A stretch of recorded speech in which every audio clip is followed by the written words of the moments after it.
Olá a todos, é uma honra estar aqui mais uma vez para falar de escola dominical.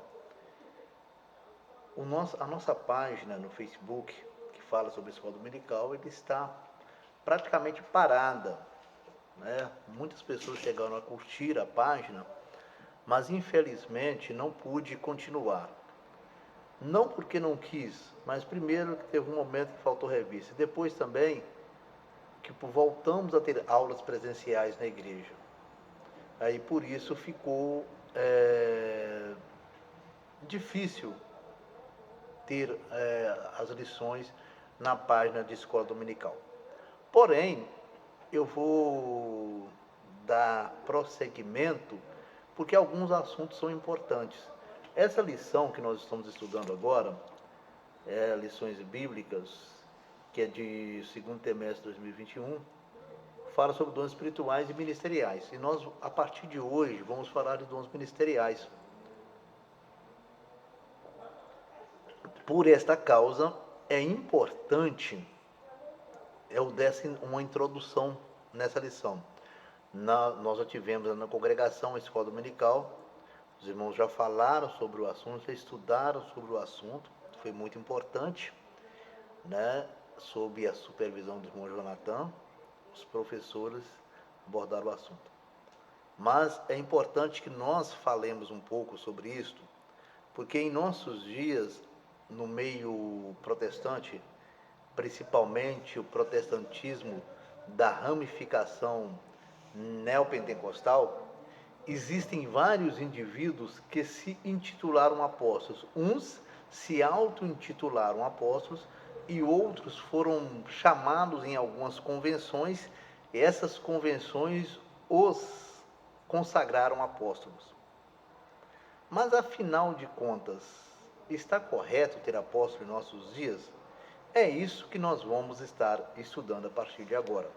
Eu não vou estar lendo a revista, não vou estar lendo a lição, vou apenas dar alguns tópicos, levantar alguns tópicos para que os irmãos possam entender. A primeira coisa que se fala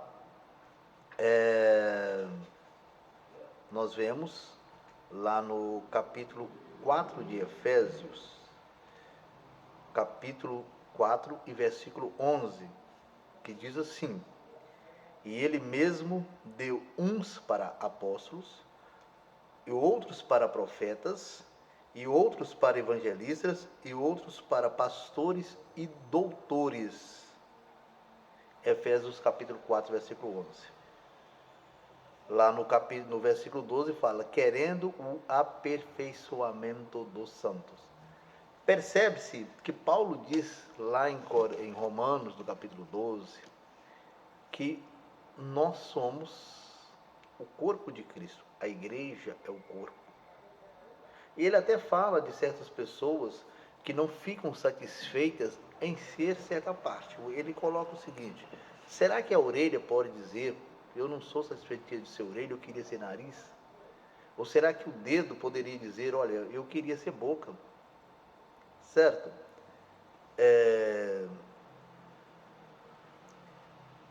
E ele fala que aqueles membros do corpo que a gente acha que é sem importância, ele é essencial. Sem a presença desse membro, o corpo se torna imperfeito. A igreja é composta de várias funções na igreja. Então, o apóstolo, em primeiro lugar, nós temos que vê-lo como importante membro do corpo da igreja.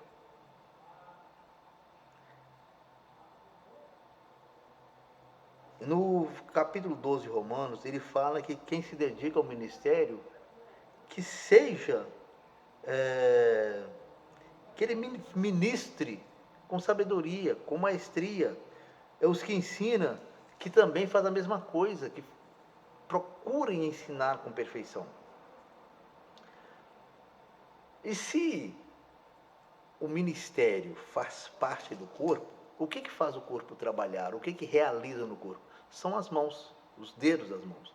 Então nós colocaríamos assim, nós temos assim um costume antigo, algumas pessoas falaram isso, que o apóstolo seria o dedo polegar. Veja que o dedo polegar é muito importante para o corpo. Nós temos lá no livro de Juízes, lá no início do livro de Juízes, que eles falam que as pessoas capturaram o rei de Jerusalém, chamado Adonisedeque, e cortaram-lhe os polegares. E ele disse que ele tinha feito isso também, ele tinha capturado 72 reis e os colocaram para catar migalhas diante de sua mesa, com os polegares cortados. E dessa forma, assim como ele fez com os outros, Deus fez com ele.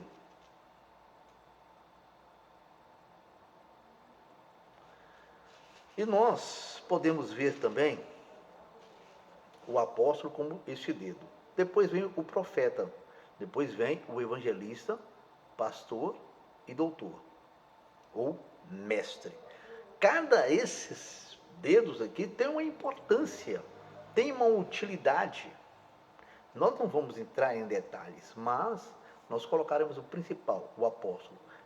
O polegar é o único dedo que consegue comunicar com todos os outros. Então ele consegue fazer tudo que os outros dedos fazem. Ele pode dobrar, ele pode fazer tudo.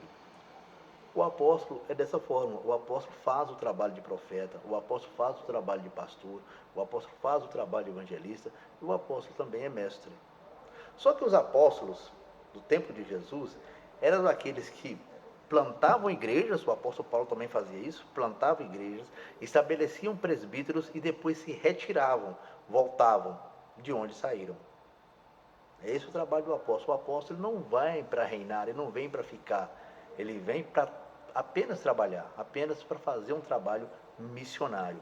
Por isso que, depois de algum tempo, a história diz que a igreja tem aproximadamente 83 apóstolos. Mas depois disso, aqueles que eram enviados ao campo passaram a ser chamados apenas de missionários. E aqueles que ficavam supervisionando ou sendo superintendentes sobre os presbíteros eram chamados de bispos.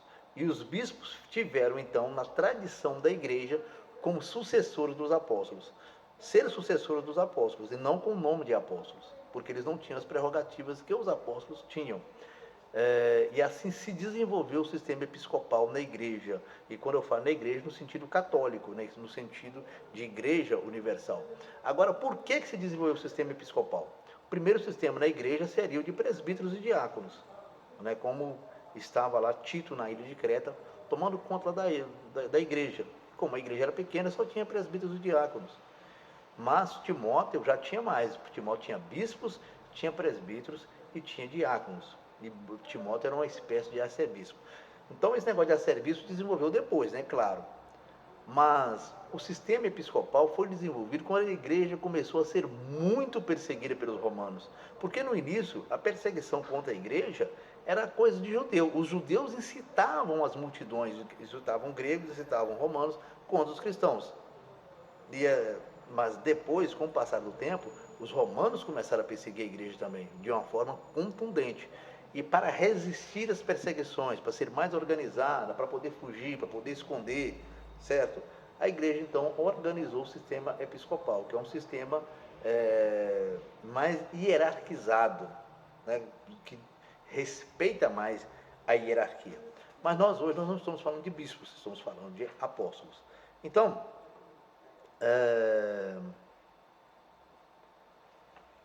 como é que os apóstolos se desenvolveram na igreja, né? Jesus nomeou um por um. Jesus nomeou os 12 apóstolos. Depois que Judas suicidou, né, tal, surgiu um, né, que seria o Matias, uma figura apagada. A Bíblia não fala muito dele e até na tradição fala muito pouco também sobre ele. Depois nós tivemos o apóstolo Paulo, que foi um dos principais doutrinadores da igreja, e tanto é que os adversários do cristianismo, inclusive os judeus, consideram o cristianismo como paulinismo, porque eles dizem que Jesus não ensinou aquilo. Paulo ensinou tudo nomeado por Jesus. E além de Paulo, tinha Silas, e tinha muitos outros, Barnabé, que também eram apóstolos. como eu disse aqui no início, a igreja chegou a ter 83 apóstolos, mas também existiam muitos falsos apóstolos, muitos que se intitulavam apóstolos, para ter regalias, certo? O apóstolo era aquele que era enviado para fazer uma missão específica. Nós temos muitas pessoas hoje, ou com o passar do tempo, com o desenrolar da história da igreja, que fizeram trabalhos de apóstolos. Nós podemos dizer, na igreja católica, tivemos José Anchieta no Brasil, que é considerado um apóstolo do Brasil, porque ele veio trazer o cristianismo para os índios brasileiros. Trabalhou intensamente nisso. E ele não era bispo. Veja bem, José Anchieta não era bispo, era apenas um presbítero, um padre, né, que fez esse trabalho. Vamos ver o nosso lado evangélico, né?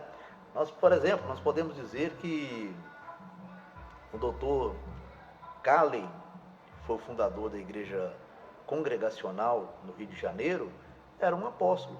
Daniel Berg, Gunnar Wingre fizeram um excelente trabalho de apóstolo e fizeram exatamente como o apóstolo deve fazer. Por quê? Daniel Berg e Gunnar Wingre foram os fundadores das Assembleias de Deus no Brasil. Eles não permaneceram como presidente de igreja nenhuma. Eles não fizeram uma igreja de modo episcopal dele ser o presidente mundial da Assembleia de Deus, ou o presidente das Assembleias de Deus no Brasil. Não. Fizeram a Igreja Assembleia de Deus, fundaram a Igreja Assembleia de Deus em Belém do Pará, que foi uma dissidência da Igreja Batista, né, que eles nem estavam a fim de fundar outra igreja, mas foi necessário. Quando fundaram essa Igreja Assembleia de Deus lá em Belém do Pará, eles saíram e deixaram por conta de outro pastor, de outra pessoa presidindo essa igreja, e foram fundando igrejas em outros lugares, como em São Paulo, fundou o Ministério Belém, Gunnar Wingre no Rio de Janeiro, e assim por diante. Eles e outros missionários, mas o missionário Daniel Berg e Gunnar Wingre podem ser considerados autênticos apóstolos, sem ter títulos. Hoje a gente vê uma febre de pessoas querendo ser apóstolos por causa do título, por causa de ser o grandão. Jesus ensinou o seguinte: quem quer ser o maior, que seja o serviçal. Os discípulos tiveram muita dificuldade em entender isso. Até que lá em São João capítulo 13, né, Jesus na noite da ceia, ele lavou os pés dos discípulos. Lavar os pés era uma função do criado da casa. Os convidados da casa, tinha o criado lavava os seus pés. Agora imagina, Jesus e os 12 apóstolos, não tinha nenhum criado.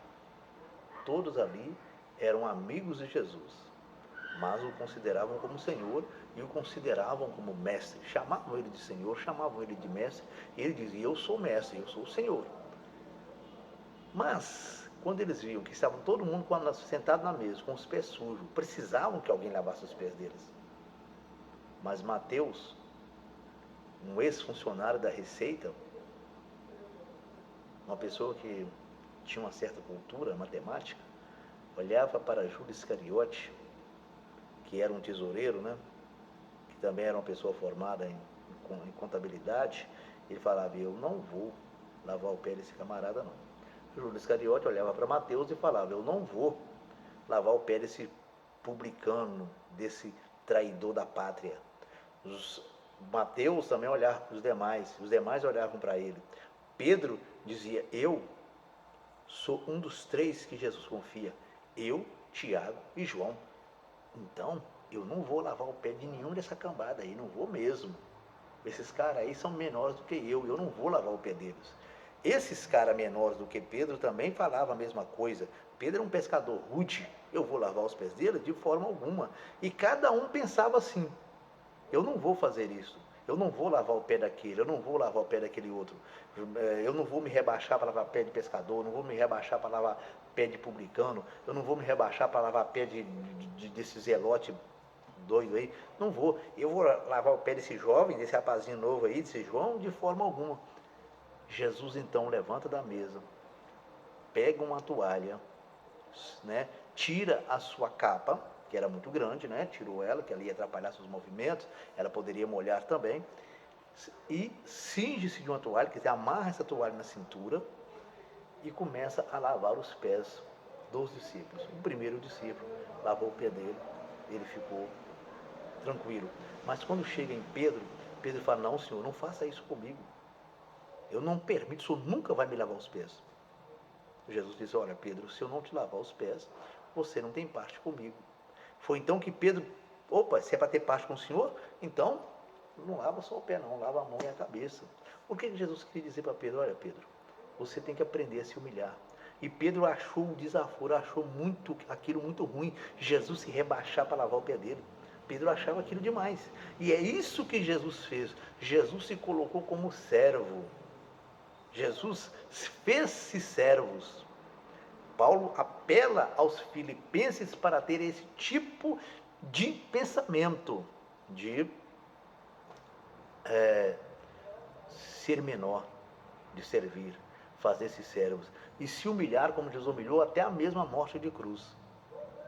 O apóstolo tem que fazer isso, ser humilde e ser menos do que os outros, sempre voltar à base e não ser o grandalhão, não ser o bambambam, como hoje os apóstolos estão querendo ser, porque eles acham que ser pastor é pouca coisa. O pastor é um presbítero, é um título dado a um presbítero da igreja.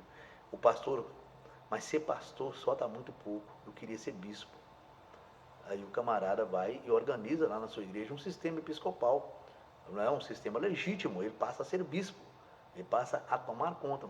Mas de repente ele acha que ser bispo está muito pouco e resolve ser apóstolo.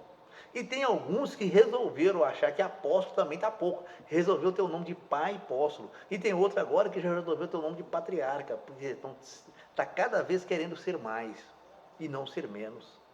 Ter título para mandar, ter título para ficar por cima, ter título para fazer os outros abaixarem a cabeça, olhar para as pontas dos seus pés.